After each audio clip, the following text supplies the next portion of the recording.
Unnamed Cybersecurity Podcast. I'm Chris. We have Carl. We found him. The rumors of him being kidnapped last week that I started were untrue. Sorry about that. What is it, Carl? Well, Chris started him. I can't. Now you're confirmed. To be fair, Carl, what's the safe word? Peanut butter.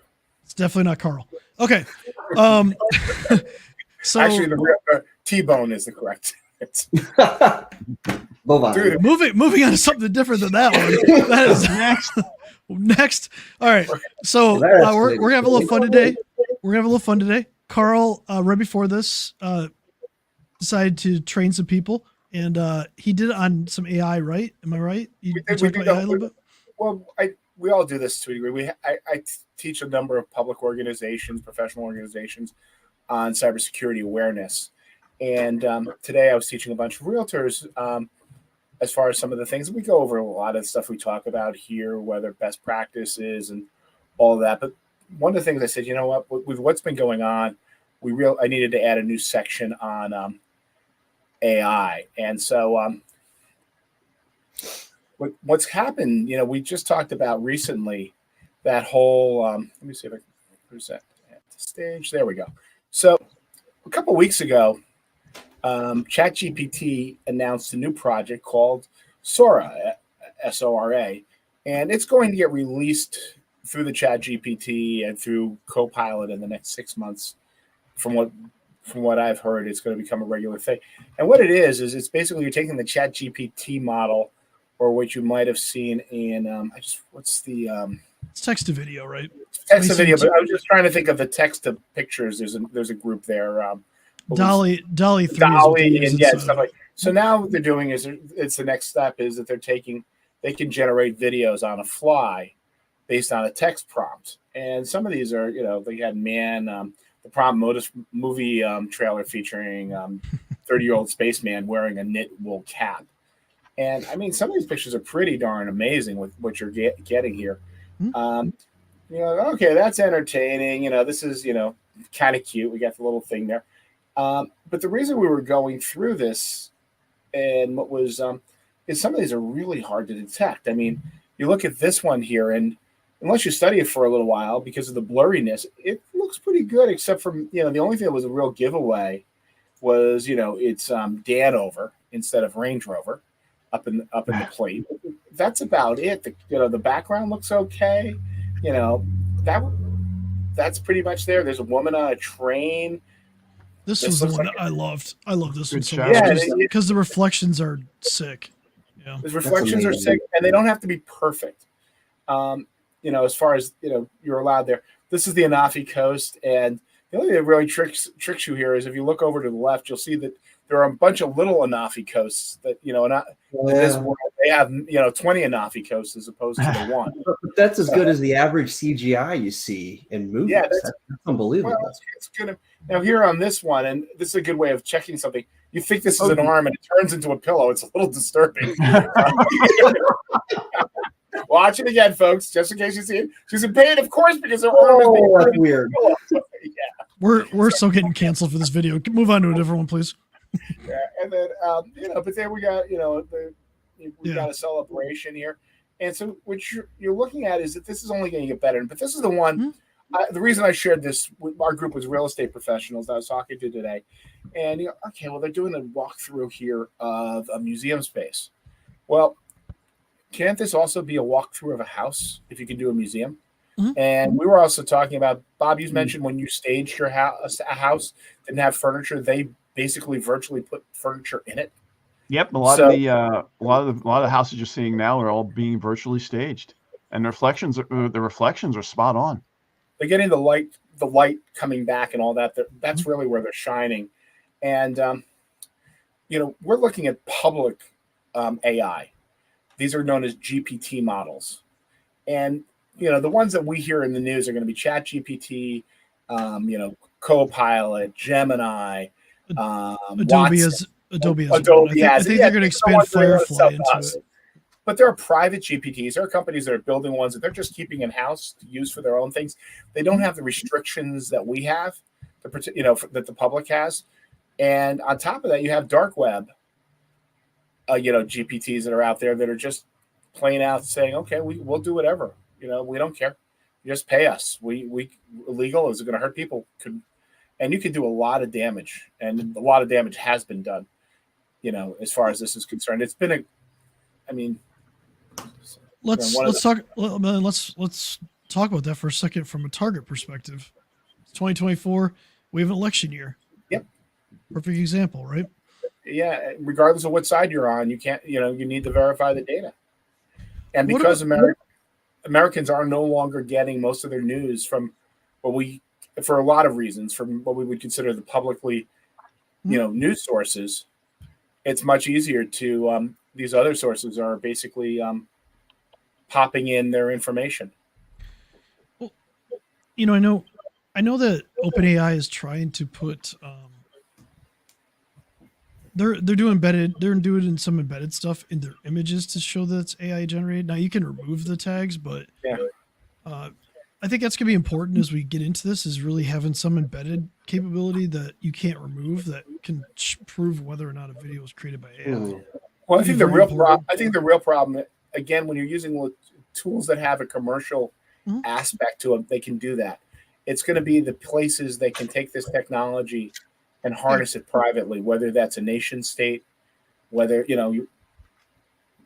as far a number of places that have resources where they certainly can build out a server farm and have enough power. Because let's face it, I don't know what it costs to start one of these GPTs, but I'm sure a couple $1 million, you could probably build out all the technology you need to at least build some small stuff.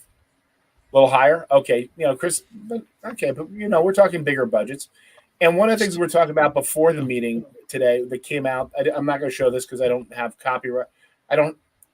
Was Kate Middleton just released a photo of herself, with her family a couple of weeks ago. That became a whole thing, and the Associated Press put a kill order out for this. And regardless of the reason she posted it, on a personal level, I'm not going to judge her for that. But what was concerning to me was this was released by a government agency. She doesn't release anything to the press under her own personal name. She's a public figure. It comes out through Buckingham Palace, all of these things. So they had no issues about putting out an image that had been tampered or altered with, because I guarantee you people are looking at everything that goes out with a very tight eye. So somebody had to sign off and say, this was okay. And yes, she got caught, but I guarantee you there are people taking notes. Okay, where did they catch it? And let's see how we can make it a little better for the next time. Not to put my conspiracy hat on, but well, Carl, I actually was at a presentation a couple of weeks ago, and they're using AIs to help AIs. So they're taking the images from that are coming out, and from one AI, feeding it back into the other one, and say, "Oh, well, you missed this spot. Go fix it." So you get that continuous feedback.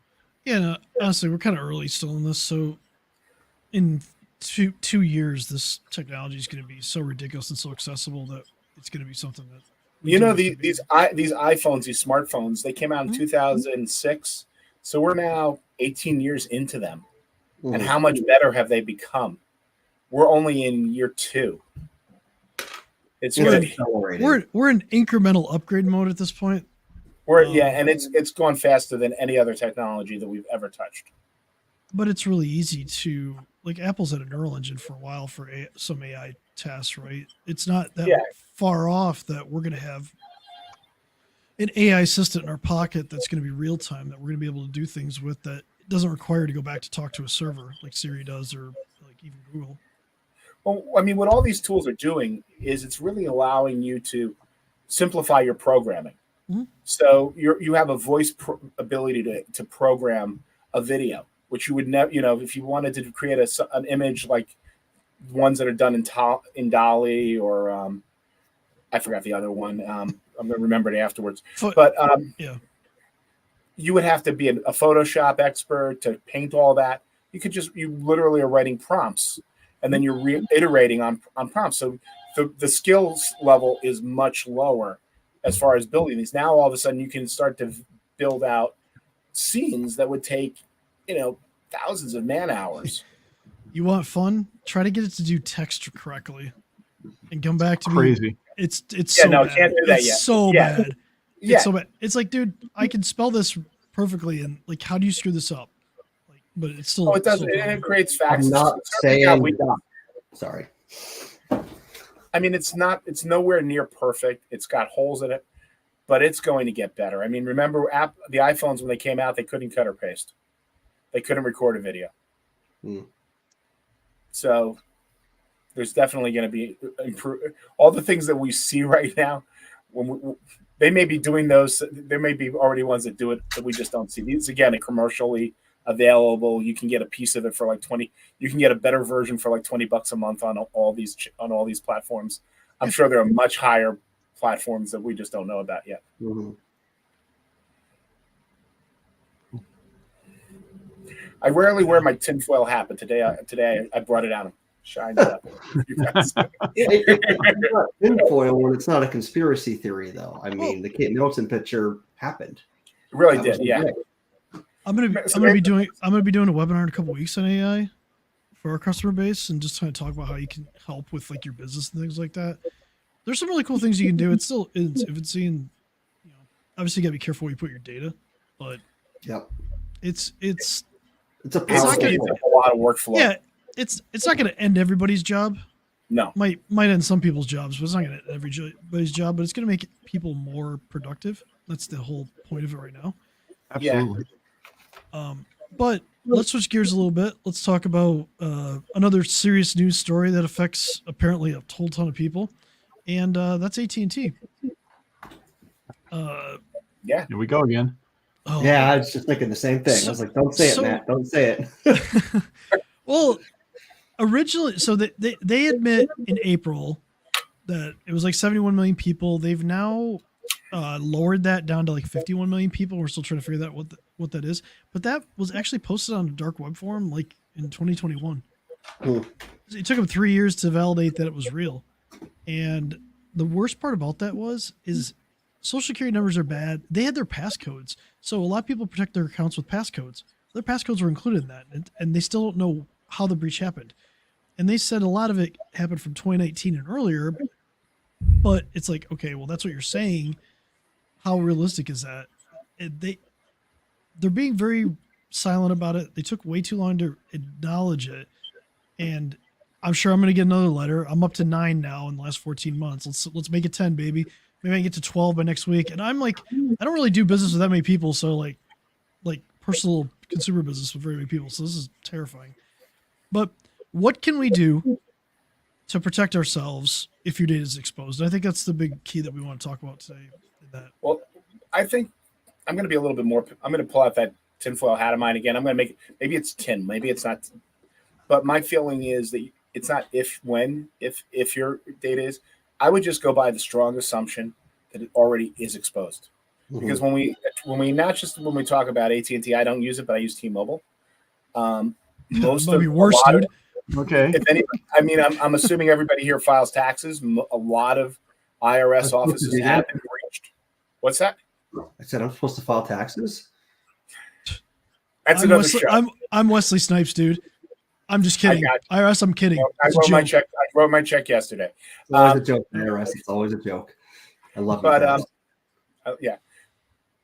But let's just, it's probably safer to assume that your data is out there. And if you look at even from the fact of the reporting aspect, it took 3 years for them to finally tell you your data is here. So what do you do? My first thing that I do personally, I recommend it to everybody, is to freeze your credit. Mm-hmm. And that is free. It's a little bit of a pain in the neck. But what it does is they cannot run the credit against your account. Even if they have the contact information. So what you do is you go to the big 3 reporting agencies, and you guys, if you have any flavor of this, and you can basically, every reporting agency by law has to give you the ability to freeze your credit, which basically means you write a password. You want to put MFA on that as well, multi-factor authentication or 2-factor authentication.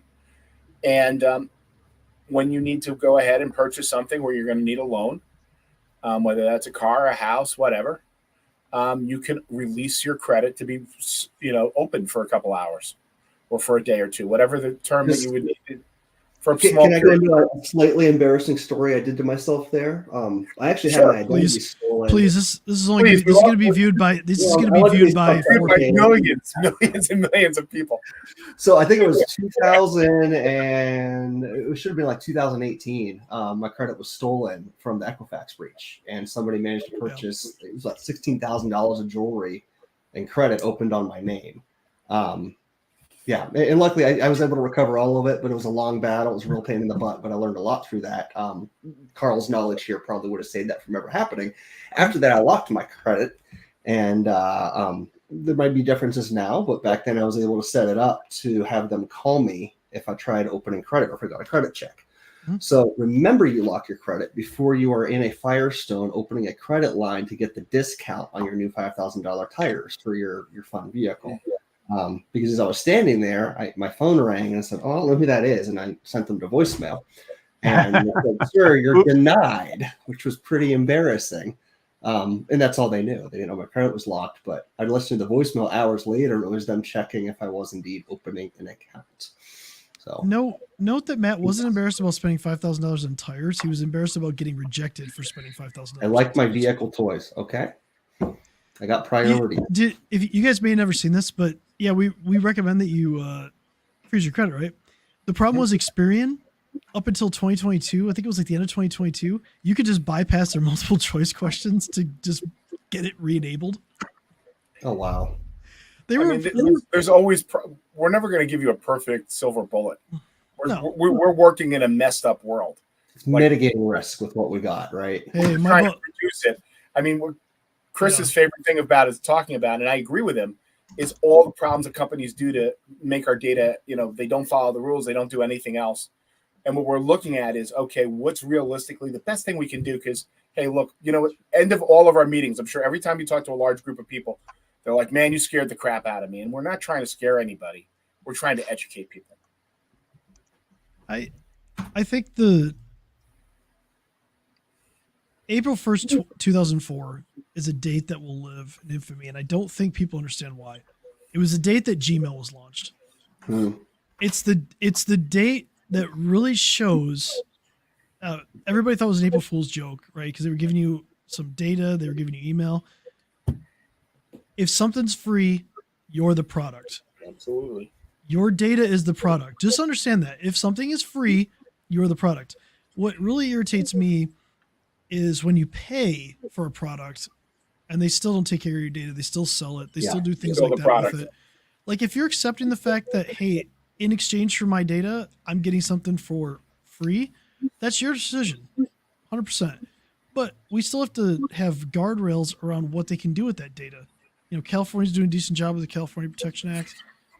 There's a new one that was just introduced in Congress that I really hope will get some steam. It's called the American Data Privacy and Protection Act. Mm-hmm. It's all around minimizing the data they can gather, they can store, and what they can do with it. It's something that's desperately needed in this country. This is a bipartisan issue. This is something that needs to get done because data brokers are out of control. They're out of control. We're behind in the U.S. We seem to be behind other nations. Even the new stuff that's coming in is still behind what Europe is. Mm-hmm. What Europe is having. I don't understand it. Even when we look at Apple and the stuff that they are doing with their trade, the restriction of trade and the monopolies, they're not looking at the App Store. They're not looking at other things to do. And the second one of these major countries or groups says, "Hey, we want to change it." They fold like a deck of cards. They do what we need them to. They immediately capitulated to Europe. They would capitulate to us. The EU is at the forefront of data privacy laws. It's not even close. And there's some states like Maryland just passed a good one. California, New York obviously have good consumer protection acts, but the problem you have is you have 50 states. Yeah. 50 different rules. We need one set of rules for data privacy. And some of what makes the U.S. great makes it complicated to do something like this. Yeah, exactly. I'm jealous that in California you can request for a company you used to work with to purge your data. Most other places you can't. I mean, they have your data. I hate that my stuff is sitting around in old systems because we all know things get breached at some point. Yep. And it's just something that we need to talk about. We'll continue to talk about this But let's switch gears one more time. This is a fun story. Of old systems. Yeah, speaking of old systems, this is fun and terrifying. San Francisco is basically Silicon Valley. I mean, yeah, the surrounding area is Silicon Valley, right? So all this tech, all this innovation, and then they finally admit that their San Francisco Municipal Transportation Agency runs on 5 1/4-inch floppy drives to control the trains. For those of you not sure, those are the ones that were actually floppy. Yeah, they were. Yeah. These things held at least 75, 175 kb. Thank you, Bob. Yeah, I see that, and I just think of that old game where we all died from dysentery or crossing the river. Oregon Trail. Oregon Trail. Thank you. I see those. I just think of Oregon Trail. Man. Hey, Matt, you have to see Oregon Trail, the musical. It's a great musical. That's the thing. You have just rocked. So Matt, did you actually ever use a floppy drive? What's that? Did you ever actually use a floppy drive? Oh heck yeah! My first system to learn on and play with was an Apple IIe. My dad brought home from work that was not going to suit business needs. We had a Commodore 64 in middle school, and if we got done with our math homework really fast, we could play it. So of course I'd blast through it just to go play some Commodore 64 and floppy. You know, load times. You know, we complain about load times now. Load times with floppy. Oh yeah. I can hear it. I mean, the first computer I had didn't have a hard drive; it had 2 floppies. Mm-hmm. Well, that's could vibrate. To go back to the story. Oh, what'd you have? A Mac? I had a Mac with hard drives on it. Well, okay. Bob grew up in the nice part of New Jersey. So this kind of goes back into the story. If you read into this whole San Francisco thing, they're like, we put this in 1998. Okay, 20 to 25 year lifespan. Interesting. Go on. We didn't have hard drives. That's news to me that hard drives didn't exist in 1998. I think that's news to the rest of the tech industry too, guys. So what did you buy? Chris, are you saying or did you say that that's what they're running their system on is floppy? Like they're running a system on floppy. They have to swap floppies out. They're afraid that they can have catastrophic failure because if these floppies wear out, and I don't know what their backup process is, like maybe they have backup copies, like they can have catastrophic failure of their actual train system. Does no one even makes them anymore? I know the 3.5-inch company made them years ago. If their floppies wear out, for all of you who don't know what a floppy is made of, take a cassette. Remember cassettes and 8-tracks? That is what the floppy is made out of, and we know how durable. Magical stardust. Nobody actually understands it anymore. No, but I'm saying the material-wise. Forget the magic that's in there. You know, that's the structure of the guts of a floppy. They're very, very sensitive. Yeah. So specific to what this is, what they said when the train enters the subway portion, the onboard computer connects to the train's control system to run the train in automatic mode. That's what's run off the floppies. When they leave the subway part, they actually turn it back into manual operation. So if you've ever been to San Francisco, the BART system, it's a combination of underground and above ground. And they're talking specifically underground is run off of this apparently, but floppies hard drives did exist in 1998, and they're saying that they can't move off this till 2030, and it's going to cost them hundreds. It could cost them hundreds of millions of dollars. Of course, it'll cost them hundreds of millions of dollars. It's the government, but the other part of it is, I mean, I'm just imagining what the day in the life of these poor BART operators are. Okay, we're going into a tunnel. I got to pull out that little cassette tray and pull out disc A. You know what I'm picturing? It's like the original Nintendo. Like take it out, blow it. These are the Nintendo's was cutting edge technology because that came in a plastic. It was. So I mean, they would have only dreamed of getting a cartridge, man. Yeah, the Nintendo cassettes would still be running without an issue. Yeah, exactly. This is epic. In 2020. One of the people around this told the San Francisco Chronicle that he learned that the system needed updates in 2007, but also said the lack of upgrades wasn't a looming crisis. Yes, it runs on DOS loaded from 5 1/4-inch floppy drives, but it's still serviceable. Again, this is why. Oh, it's not going to get hacked. It's not connected to anything. That's a fair point. Yeah. I'm sorry. I've become more of a Reaganite. I'm from the government, and I'm here to help. You know, they hired this genius. So hacking aside, though, it's more about what's it going to cost if something truly fails. And well, so here's the thing: if all of the trains that go as a subway are automatically controlled, and that's a requirement, they have to switch to manual control. What does that look like? I don't know. The answer: I don't run San Francisco's trains, but I'm sure it's got to be a big issue, right? It's got to be an issue if they have to do it when they go into a tunnel that they can't. They have to trust a floppy over a regular operator. Well, probably because the automatic train knows when to stop every time perfectly, right? If you start relying on humans, there's a level of error that can creep in there, and I'm assuming that's part of it. Do they have a policy when these guys go in to handle the things that they don't wear any metal or have any little magnets clicked onto them? Because that wipes out the.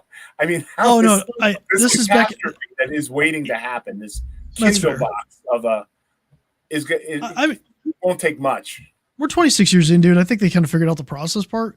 It's more about just wearing it out. Like, what is the impact of this? So to go back to this, I had one story that I told on LinkedIn post on this. I went into a company and they were doing, they had a scanner that connected to a computer through a custom card that was built in 1995. They were still running Windows 95. Now this is like 4 or 5 years ago. This was the quality scanner for all of their parts.